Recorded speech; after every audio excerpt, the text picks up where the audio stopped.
What's up, Knicks fans? The New York Knicks have defeated the Detroit Pistons in Game 6 of the Eastern Conference quarterfinals first round. We are moving on to the second round, ladies and gentlemen. Before we get started, though, subscribe to the channel. Let's do this. We're on to the second round. We're trying to get a fan base going. We're trying to get a community of Knicks fans going. I want to talk to you. I want to hear your thoughts. I want your comments below. Leave them below. I want to use them for future episodes. Also, if you can, follow me everywhere at Josh_Rodriguez_.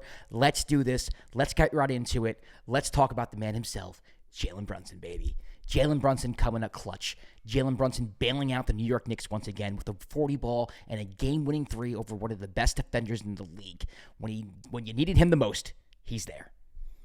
And we can talk all we want about how the Knicks came up short in so many ways this series. We can talk all we want how disappointed we are that this even went 6 in the first place against a team that the Knicks have so much more talent than. At the end of the day, they have one man, Jalen Brunson, who will always be there to bail them out, who will always give them a chance to win a game, and who did so again, closing the series out with a dagger in Game 6. Don't have enough words to describe how proud I am of Jalen Brunson, how happy I am he's a New York Knick. All series long, conversation, especially after Game 2, is about how he's a foul merchant and how he baits the referees and how he's a flopper. The man came, especially in Detroit, games 3, 4, and 6, coming up huge without drawing fouls. Ethical hoops, as they would say. Threes, jump shots, floaters. Just hooping. There's not much you can say. I know Game 2 was bad.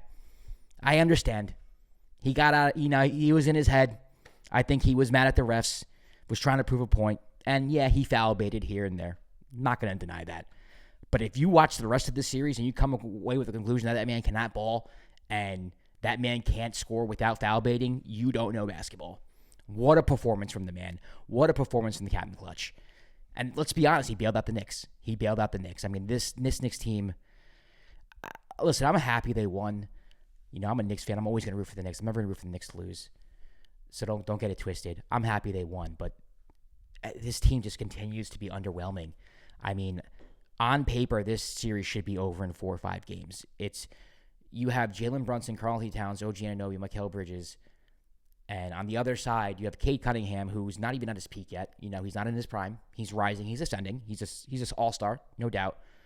But after that, I mean, Malik Beasley, Tim Hardaway Jr., Tobias Harris. Come on, what are we even talking about here? And I understand that there's more to the game than just throwing names at the wall and saying who's better. There's schemes and how does it fit? I understand that. I get that. Don't get me wrong. I'm not dumb enough to think that it's just we have better players. I know that's not how it works. But sometimes the talent discrepancy is so big that on paper it should have been easier. Let's just be honest. It is. Let's be honest. They have struggled in the half court way too often with the amount of talent that they have. I mean, they get Cat in the offseason for Julius Randle and Dante DiVincenzo for the sole reason of running the pick and roll and spreading the floor, and they don't even do that half the time. They are relying on Jalen Brunson. They are giving Brunson the ball, having him dribble up the clock, and having him create something out of nothing. It's not fair to Brunson, and it's also not fair to the team. That's not how this team was built. That's not how they're supposed to be playing. They're supposed to be getting out and running the ball, sharing the ball like they were in the first quarter. That team that we saw in the first quarter is the New York Knicks team that we should be seeing all season for the rest of the playoffs. I don't understand why they can't do that or revert to that naturally. Of course you're going to be thrown off your game. Of course teams are going to play good defense. And of course, every once in a while, you're going to have to put the ball in Jalen Brunson's hands. I'm not saying you don't go ISO. But what I am saying is that there's enough talent on the offensive end for the Knicks to not struggle the way they've been struggling. And Jalen Brunson once again bails them out. Can't keep happening. That can't happen against the Boston Celtics. It can't. He had 40 points today, but he took a lot of shots, and he missed a lot of shots too, especially in the fourth quarter. Let's be honest. That's not going to fly against Boston. The Pistons played well. They deserve a lot of praise, but they're not Boston. They struggled too. The Pistons struggled at times because they couldn't score in the half court. The Knicks got lucky in that area. They really did.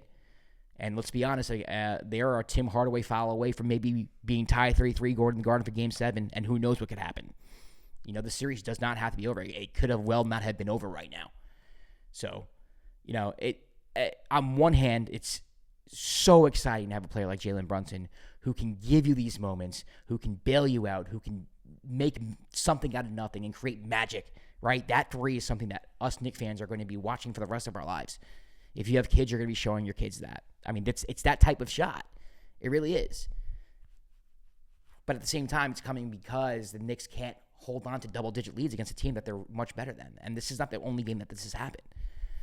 This has happened multiple times this series, and it's just a little disappointing. So, on one hand, I'm stoked. You win a series. Don't want to take that for granted. Really happy. Happy to be, moving on to the second round. Happy that they have Jalen Brunson on the team. But on the other hand, it's very disappointing. With that said, though, I do want to shout the Pistons. They should be proud. Piston fans, you should be very proud of your team.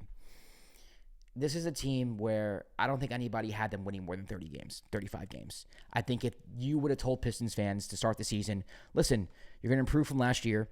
You're going to get into the play-in. You're going to lose your first play-in game. You're going to be out. I think Pistons fans would have signed up for that immediately.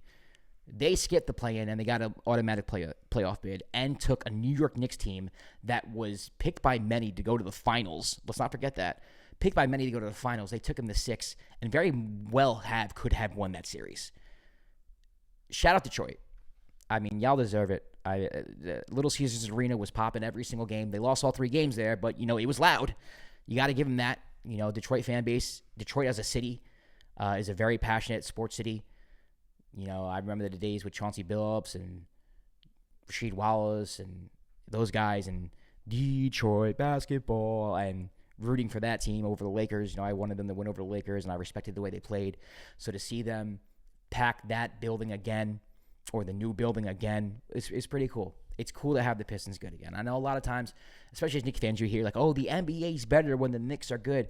Well, I think you can say the same thing about the Pistons. I think the Pistons are one of those franchises where when Detroit's good, it just feels right. It feels right. So shout out to the Pistons. I think if you're a Pistons fan, hold your head up. I know it might be a little frustrating that maybe some calls didn't go your way. We feel the same as Knicks fans. I think the calls that didn't go your way were probably bigger calls, so I'll give you that. Nothing to be ashamed of. Very proud of your team. And you got a stud in Kate Cunningham. So it wouldn't surprise me if Knicks Pistons are a thing regularly in the playoffs. Who knows? We'll see. But it's not the case this year. Knicks move on. They're going to face the Boston Celtics. My first impressions are that I don't know how the Knicks win a game in this series, if I'm being honest with you. And why would I? They didn't beat the Celtics all year. The one game they came close, the Celtics sat Jaylen Brown in the second half and experimented on offense in the fourth quarter to see if they could win a game without, doing the pick and pop with Porzingis, and they still won.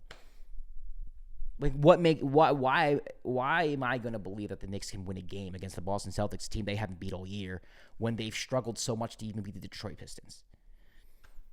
So for me, I'll have more of a breakdown on Monday when we come back over the weekend. Game 1 is on Monday. I'll give you my preview. I'll give you my prediction. But, I mean, I think you guys know where I'm going with this, right? Like, how can we fully expect the New York Knicks to compete with this team?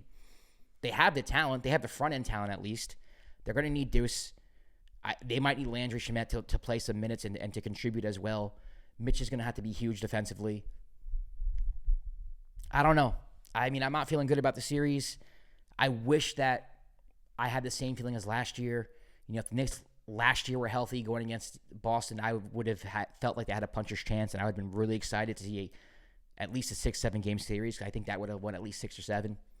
I don't feel this way this year, and I think it's kind of disheartening when you're going to a playoff series and you feel like you have no shot. Hopefully, the Knicks themselves feel like they do have a shot, though. Hopefully, Tibbs has figured something out, hasn't applied it yet. Let's see what happens. They got to win game 1, though. You got to get one in Boston. If you don't get one in Boston, because I can't see the Knicks getting 2 in New York on the way back. I think they're gonna. It's gonna be if the Knicks win this series, it's gonna be like a back and forth. You got to split in Boston. At very least, you got to split in Boston. So I don't know. We'll see. But listen, subscribe to this channel. We're trying to build a community here of Knicks fans. Trying to have a good time here. Love the Knicks. Rooting for the Knicks. Not afraid to be critical of the Knicks.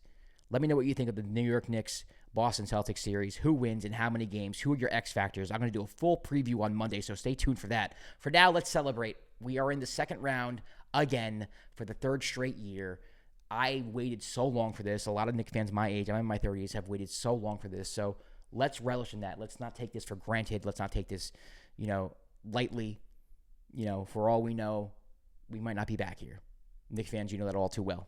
It just is what it is. So happy that they won. Going to focus on that. Until then, until Monday, I'll see you for another episode of Knicks Latest. Peace.